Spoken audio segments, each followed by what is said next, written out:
Hey everyone, and welcome to the final video of Star Wars Month 2026. This has been a fantastic Star Wars month, and I've managed to do a lot of stuff for this year, and I'm sure a lot of you guys enjoyed it. But of course, it has to come to an end at some point. So I thought, given that I recently went to go and see this new movie, what better way to finish off this year's Star Wars month than by talking about the latest Star Wars movie, The Mandalorian and Grogu. Now, before I get started, I just want to point something out. This will be your first and only spoiler warning, because the movie has only been out for just over a week at the time of recording this video. So if you haven't seen the film yet, I would highly recommend coming back here once you have actually seen the film. So, once again, this is your spoiler warning. So, this is the very first movie featuring the Mandalorian Din Djarin, who is of course the main character of The Mandalorian on Disney Plus, which is the TV show. I'm sure a lot of you Star Wars fans out there do know about the TV show. And this movie takes place after the events of Mandalorian Season 3. And it turns out Din Djarin and his foundling, Grogu, who is of course the little 50-year-old baby that's the same species as Yoda, they are now working under the New Republic, who have taken the place of the Galactic Empire. But there are ex-Imperial warlords out there who plan to restore the Empire, and of course the New Republic can't let that happen. And eventually, Mando is sent off on a mission to find Imperial Commander Coin, who apparently is a mysterious figure, someone who has basically been able to hide his identity from everyone else. And so he basically heads off on a mission with his partner, Gara Zeb Orrelios, or Zeb for short, who many Star Wars fans will know made his original debut in the animated series Star Wars Rebels. And we had already seen Zeb in live action. When was it? I can't remember which live action show Zeb made his live action debut in, but it was good to see Zeb again in New Republic uniform. And so Mando basically heads to the planet Nal Hutta to find information about Coin from the twins, which are basically a pair of Hutt crime lords that actually made their first appearance in the Book of Boba Fett, another Disney Plus show. And they promise to give Mando the information if they retrieve or rescue Rotta the Hutt from the fighting pits. Rotta the Hutt may be a familiar name to some of you out there, because Rotta is the Huttlet that Anakin and Ahsoka had to rescue in the Clone Wars animated movie. And I'll be honest, when I first saw trailers for this movie, I was not expecting Rotta to return. I really wasn't. And I must say, he has had quite a growth spurt since the Clone Wars. He's a lot taller, he's a lot bigger, and he's a lot more muscular as well, which kind of benefits from having to be an arena fighter. So basically, Mando then heads to the fighting pits to rescue Rotta, but it turns out Rotta doesn't actually want to leave because he enjoys being an arena fighter. He enjoys being his own man, as he says. He wants to escape from the shadow of his father, Jabba, which, to be honest, makes sense from a logistical point of view, because Jabba was one of the worst gangsters in the galaxy, so it makes sense why Rotta would want to not end up like his father. And eventually, Mando eventually finds out that the guy who signed Rotta on, Lord Janul, has basically rigged Rotta's final match so that he dies in the arena. So Mando basically prevents that from happening, and brings Rotta back to the New Republic, and therefore double crosses the twins. And he also finds out that Janul is Commander Coin. Commander Janul Coin, I think.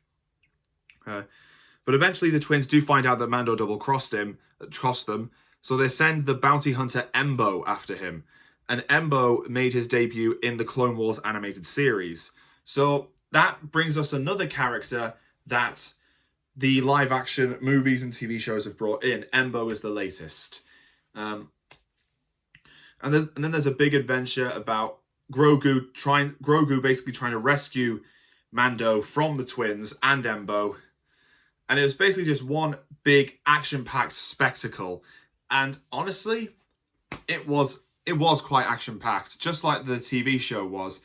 As for the and of course we do see the Grogu basically caring for Mando after he is actually poisoned by one of the beasts that the twins keep.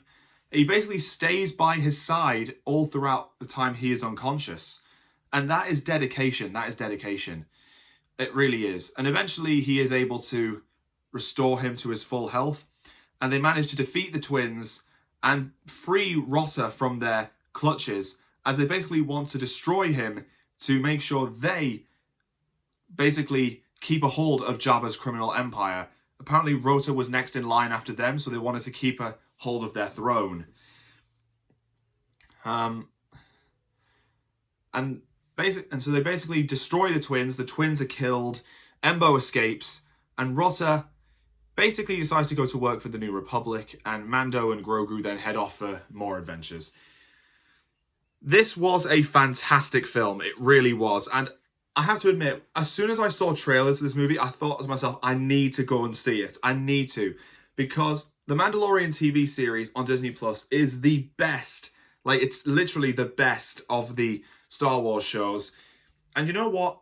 Having been through 3 seasons of the Disney Plus show and 3 seasons of Din Djarin having to face off against Moff Gideon, it feels refreshing to have Mando have another villain to face off against rather than Moff Gideon. This time being the twins. And of course we had, as in terms of the cast, we had Pedro Pascal returning as Mando, and we do actually get to see his face in the film, which is pretty good. We didn't see it at all in season 3, so it must feel good for Pascal himself to have the helmet off. It must get really warm under that helmet.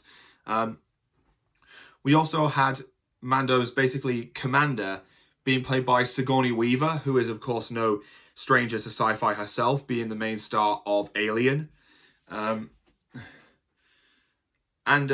Zeb's voice actor, I can't remember his name, but I'm pretty sure it's the same voice actor who voiced him in Rebels. He returned. All in all, it was just a great movie, and it was great to see so many characters return, like the twins, Rotta, Embo, all of them. And it was just a fantastic film. The story, I think, in terms of story, I think it was a better way of involving Rotta rather than, in the Clone Wars movie, Rotta was basically just a plot device, but now he's a fully fledged character with his own individuality, and it was interesting bringing him back. I'll say that. And it was certainly possibly the grandest adventure that Mando's ever had, even compared to the adventures he's been on in the TV series. So, and also Grogu was just as lovable as ever. He really was. And